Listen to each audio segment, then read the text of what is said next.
মানামাদি সব হলো, কখন যাবি কম্পিটিশনে? হ্যাঁ পল্টুদা, হয়ে গেছে। ঠিক আছে, নেমে আয়। ভাই তোদের সম্মান লোড করা হয়ে গেছে?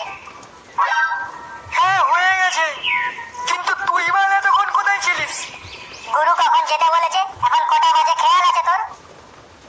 হ্যাঁ এবার আর বলিস না, আসার পথে মদনকার হ্যান্ডেলটা মারতেই তো দেরি হয়ে গেল। সে কি রে, তুই এইসব কাজ কবে থেকে করছিস? এইসব কাজ বলতে? আরে লাউড়া, আমি তো জেনারেটরের হ্যান্ডেলের কথা বলছি মারা। আবে তো জেনারেটরের হ্যান্ডেল সেটা বলবি তো মারা। আমরা আবার কি না কি ভেবে বসলাম। তো তোর জেনারেটরের হ্যান্ডেল মারতে এত দেরি হলো কেন? আর বলিস না ভাই, আসার পথে মদনকার জেনারেটরের দোকান হয়ে আসছিলাম, তো দেখি মদনকা একটা জেনারেটরের হ্যান্ডেল লাগাতার মেরেই চলেছে। জেনারেটর মানে কিছুতেই স্টার্ট নিচ্ছিল না। তো আমি দোকানের সামনের দিকে আসছিলাম, তো মদনকা আমাকে দেখতে পেয়ে বললো, পচা জেনারেটরের হ্যান্ডেলটা একটু মেরে দিবি? তো আমি বললাম ঠিক আছে দাও, মেরে দিচ্ছি। তো একবার মারলাম নিল না, দুবার মারলাম নিল না, তিনবারের বেলায় মানে মাথা ফাটা গরম হয়ে গেছে, মেরেছি মানে এমন জোরে, জেনারেটর তো স্টার্ট নিল কিন্তু হ্যান্ডেলটা ছিটকে গিয়ে মদনকার হ্যান্ডেলে গিয়ে লাগলো মা। এ বাড়া, তারপরে কি হলো? তারপর আর কি হলো, আমি আর ওইখানে দাঁড়াই, মদন দা মারা হ্যান্ডেল ধরে কেলিয়ে পড়েছে, আমি মারা ছুটে পালিয়ে এসেছি। তোকে একটা কথা বলছি ভাই, তুই এক সপ্তাহ এখন মদনদার দোকানের দিকে যাস না। মদনদা যদি তোকে দেখতে পায় না, তোর হ্যান্ডেল খুলে কিন্তু জেনারেটর স্টার্ট করবে বলে দিলাম। কম্পিটিশনে দেরি হয়ে যাচ্ছে, চল রে। ঠিক টাইমে পৌঁছতে না পারলে গুরু আমাদেরকে কেলিয়ে জেনারেটর বানিয়ে হ্যান্ডেল মেরে দেবে। চল চল। A few moments later. Shani, लगाओ Shani, वजन लगाओ।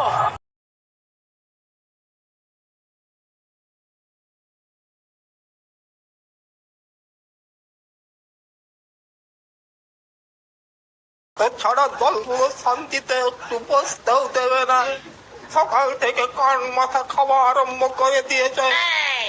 আজ একটা হেস্ত নেস্ত করেই ছাড়বো। A few moments later. আরে এই হত ছাড়ার দল, তোরা কি ঠিক করেছিস? মানুষজনকে কি একটু শান্তিতে বাঁচতেও দিবি না? কেন দাদু, আমরা কি করলাম? বলি শব্দ দূষণ বলে তো একটা জিনিস আছে তো নাকি?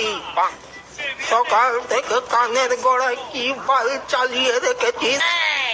না আছে কোনো সুর, না আছে ছন্দ, শুধু বোমা ফাটার মতো দুমদাম শব্দ করেই চলেছে। আরে বলি এটা কোনো গান হচ্ছে? কি গানে ছিরি চায়নি লাগাও আর দুমদাম শব্দ? বন্ধ কর বলছি। আরে ও দাদু, বুড়ো বয়সে তো চেঁচামেচি করলে শরীর খারাপ করবে, যাও বাড়ি যাও। আমাদের এখানে এখন কম্পিটিশন চলছে, এখন মাইক সেট বন্ধ করা যাবে না। হ্যাঁ দাদু, তুমি এখন বাড়ি চলে যাও, যে কানে তুলো গুজে নিয়ে বসে থাকবে। আমাদের যতক্ষণ না কম্পিটিশন শেষ হবে আমরা মাইক বন্ধ করবো না। বক্স বাজানোর আমার কম্পিটিশন? নিকুচি করেছে কম্পিটিশনের। বন্ধ কর বলছি।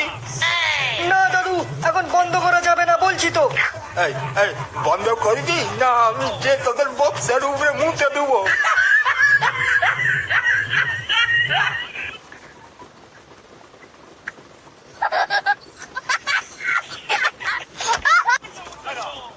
দাদু, এটা আমাদের এখন ট্রেলার চলছে, পিকচার এখনো বাকি আছে। কেন শুধু শুধু ছবি হয়ে যাবে?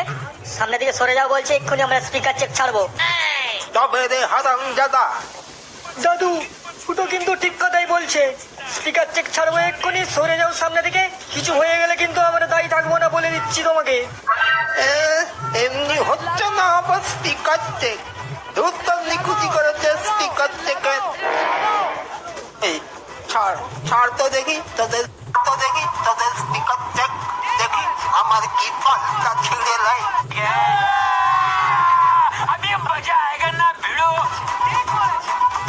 ঠিক আছে দাদু, দাঁড়াও তোমাকে দেখাচ্ছি স্পিকার চেক কাকে বলে।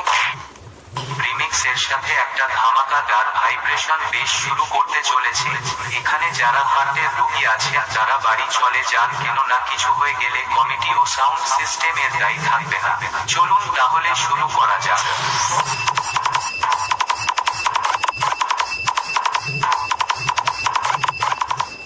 ওরে বাবা রে, खत्म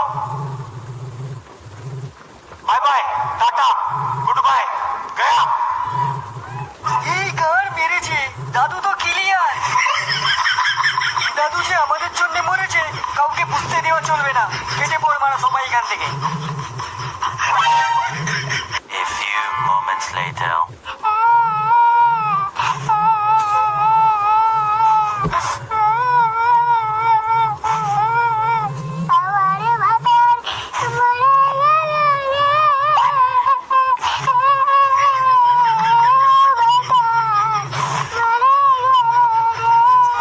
ইস, সকালবেলা দেখলাম দাদু হেঁটে চলে বেড়াচ্ছে আর এখনই মরে গেল।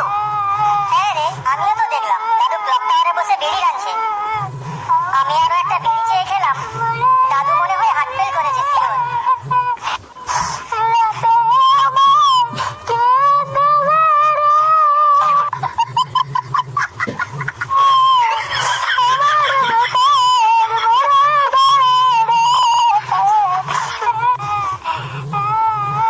দেখি বলা, দাদু মরে গেছে।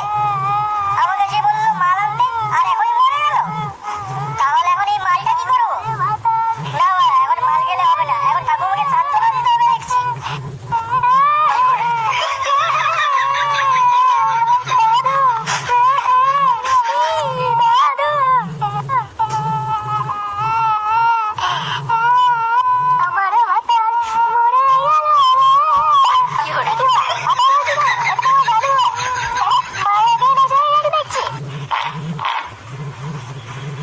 अनिल ini